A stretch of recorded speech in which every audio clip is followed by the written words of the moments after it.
അതിനുശേഷം ഞങ്ങൾ പോയത് പുലിയൂർ മഹാവിഷ്ണു ക്ഷേത്രത്തിലേക്കായിരുന്നു. മറ്റൊരു ദിവ്യദേശമായ പുലിയൂർ മഹാവിഷ്ണു ക്ഷേത്രം നിർമ്മിച്ചത് പാണ്ഡവരിൽ രണ്ടാമനായ ഭീമനാണ്. ഇത് ആലപ്പുഴയിലെ ചെങ്ങന്നൂർ മേഖലയിലെ പുലിയൂരിലാണ് സ്ഥിതി ചെയ്യുന്നത്. തമിഴ് മേഖലയിലെ ആൾവാർ സന്യാസിമാരുടെ സാഹിത്യകൃതികളിൽ പരാമർശിക്കപ്പെടുന്നതുവരെ ഈ ക്ഷേത്രം ഹിന്ദു തീർത്ഥാടകരുടെ ശ്രദ്ധ പിടിച്ചുപറ്റിയിരുന്നില്ല. ഇന്ന് കേരളത്തിലെ ഏറ്റവും പ്രധാനപ്പെട്ട തീർത്ഥാടന കേന്ദ്രങ്ങളിൽ ഒന്നായ ഈ ക്ഷേത്രം എല്ലാ വർഷവും ദശലക്ഷക്കണക്കിന് വിനോദസഞ്ചാരികളും ഹിന്ദു ഭക്തരും പതിവായി സന്ദർശിക്കാറുണ്ട്.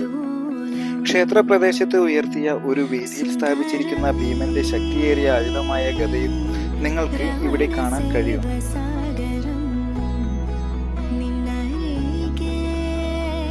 കൗരവരെ കൊന്ന അതേ ആയുധം തന്നെയാണിതെന്നും വിശ്വസിക്കപ്പെടുന്നു.